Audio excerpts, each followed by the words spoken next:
sliding, I'm riding through the back like hey, bust that on the beat, bro.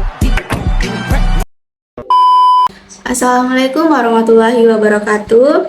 Halo teman-teman, perkenalkan saya atas nama Junita dengan NIM A501244075. Nah, pada kesempatan kali ini kita akan belajar sedikit tentang apa sih itu people pleaser. Oke, sebelum kita masuk ke pembahasannya, saya ingin bertanya, pernah enggak sih kalian itu merasa ingin bilang tidak, tapi kalian terpaksa harus bilang iya? Misal, ada teman yang ingin meminta bantuan ketika teman-teman juga banyak tugas, atau mengajak kalian keluar padahal kalian butuh istirahat. Tapi karena kalian tidak enak untuk menolak, kalian mengiyakan ajakan dan bantuan teman tersebut. Nah, kalau kalian pernah mengalami hal tersebut, bisa jadi itu adalah salah satu contoh dari people pleaser. Nah, hari ini kita akan membahas apa itu people pleaser dan bagaimana sih cara kita untuk berkata tidak tanpa merasa bersalah. Jadi, people pleaser itu adalah suatu perilaku seseorang yang selalu ingin menyenangkan orang lain, bahkan selalu mengabaikan dirinya sendiri. Sebenarnya, berbuat baik itu bukan hal yang salah, namun ketika kita selalu mengutamakan orang lain dan melupakan dirinya kita sendiri, itu yang menjadi masalah. Untuk itu, mari kita kenali beberapa tanda dari seseorang yang memiliki sifat people pleaser.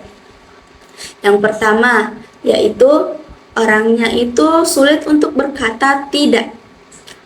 Dalam keadaan apapun, secapek apapun, banyak tugasnya, dia tetap selalu bilang iya. Karena kenapa?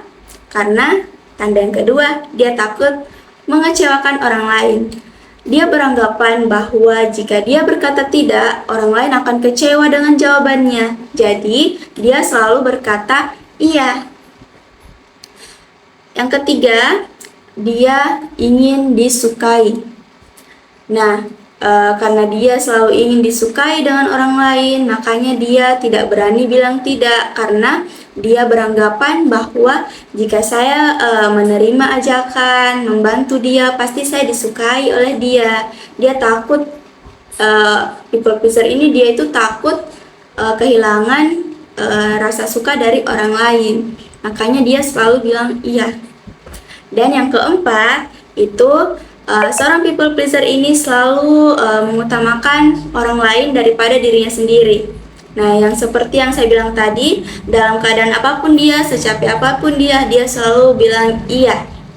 Nah, teman-teman, dari beberapa tanda tadi, coba kalian pikirkan kembali. Pernah tidak kalian merasakan hal itu? Pernah tidak kalian mengalaminya? Kalau pernah, tulis di kolom komentar ya. Oke, supaya teman-teman lebih paham tentang apa itu people pleaser, mari kita lihat beberapa contoh sikap dari people pleaser tersebut. Yang pertama, itu seorang people pleaser ini sulit untuk menolak permintaan teman.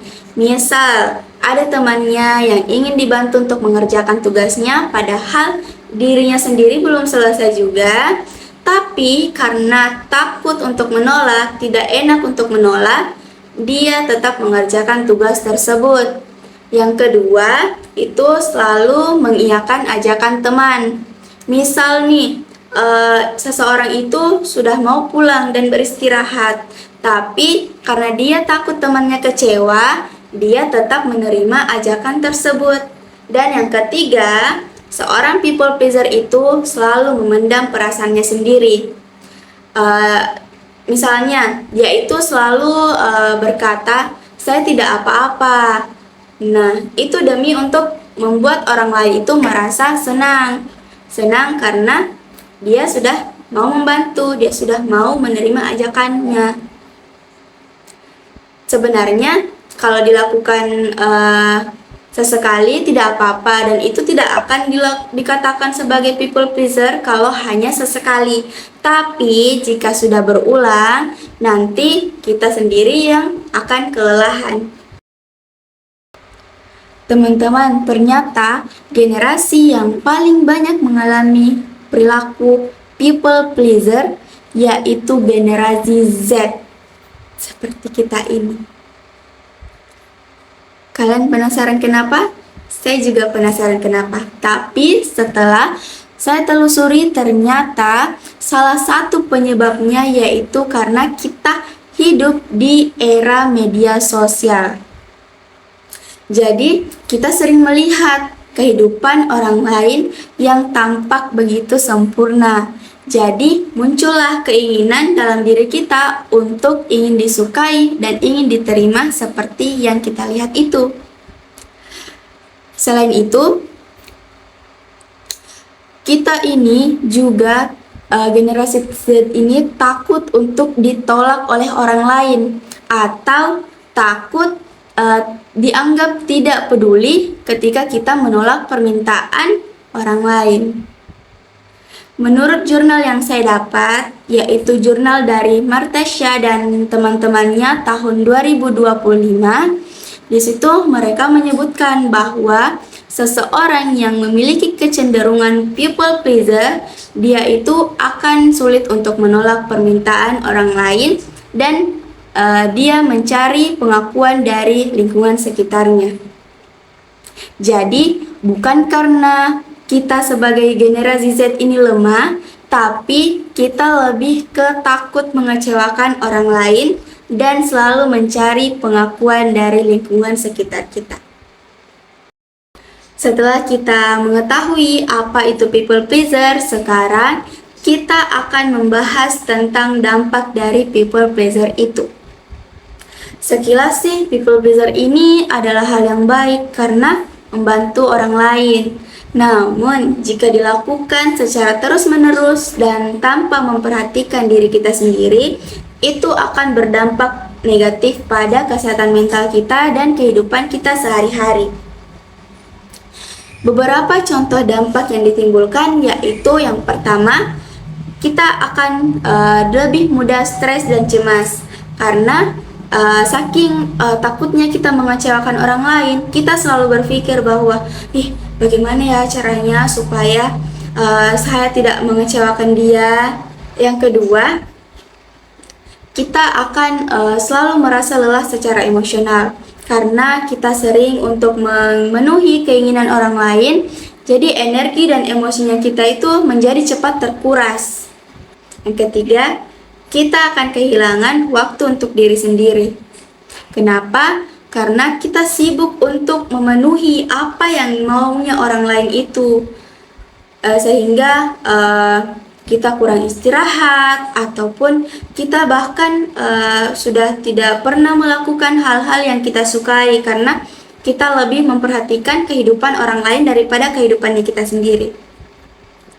Lalu yang keempat, yaitu kita sulit untuk menjadi diri sendiri. Jadi kita kebanyakan untuk mengikuti kehidupan orang lain sehingga kita sulit untuk menyampaikan pendapat dan sulit untuk mengenali dirinya kita sendiri. Yang terakhir atau yang kelima, yaitu kita akan merasa bersalah ketika kita berkata tidak atau menolak. Jadi saat kita berkata tidak, mereka itu atau kita itu sering merasa tidak enak atau takut mengecewakan orang lain tersebut. Jadi, membantu orang lain itu memang hal yang baik, namun kita juga tidak boleh melupakan diri kita sendiri. Jadi, membuat batasan dan mengatakan tidak pada saat waktu yang diperlukan itu merupakan bentuk penghargaan atau bentuk bahwa kita ini menyayangi dirinya kita sendiri. Oke, teman-teman, berkata tidak bukan berarti kita egois. Justru itu berarti kita sedang mengenali batas kemampuan kita dan menghargai diri sendiri. Jadi kita tidak harus untuk mengiyakan semua permintaan orang lain. Apalagi jika itu membuat kita kelelahan atau bertentangan dengan tanggung jawab kita atau mengganggu tanggung jawab kita. Jadi, jika memang teman-teman belum bisa untuk membantu, jangan dipaksa. Kita bisa menolak dengan cara yang sopan. Misalnya mengucapkan, Maaf ya, kali ini saya tidak bisa membantumu, soalnya ada beberapa hal yang harus saya selesaikan terlebih dahulu. Atau mengucapkan maaf ya, hari ini mungkin saya tidak bisa ikut denganmu karena saya rasa tubuhku lelah, jadi saya butuh istirahat terlebih dahulu. Nah, dengan cara itu kita bisa menghargai orang lain dan menghargai dirinya kita sendiri juga. Jadi inilah yang disebut dengan self boundaries atau batasan yang kita buat agar kita bisa membantu orang lain tanpa mengorbankan diri kita sendiri. Oke, teman-teman, tidak terasa kita sudah di penghujung pembahasan. Nah, dari pembahasan yang sudah kita bahas tadi, kita dapat memahami bahwa menjadi orang baik itu bukan berarti kita harus selalu mengiyakan semua permintaan. Membantu orang itu memang hal yang baik, namun kita juga harus peduli terhadap diri kita sendiri. Jadi, kita tidak perlu takut untuk berkata tidak, apalagi jika itu sudah di luar kemampuannya kita. Berkata tidak itu bukan berarti kita egois, melainkan itu bentuk penghargaan terhadap diri kita, agar kita itu bisa menjalani hubungan yang sehat dengan orang lain. Oke, teman-teman, jadi kita itu tidak harus disukai oleh semua orang. Yang terpenting adalah kita bisa menjadi diri sendiri tanpa mengorbankan kesehatan mentalnya kita. Jadi teman-teman, itulah tadi pembahasan kita tentang people pleaser. Teruntuk itu mohon maaf apabila ada salah kata, dan semoga apa yang saya sampaikan bisa teman-teman terapkan atau bisa teman-teman pahami. Selebihnya saya ucapkan terima kasih. Wabillahi taufiq wal hidayah. Wassalamualaikum warahmatullahi wabarakatuh. Dadah.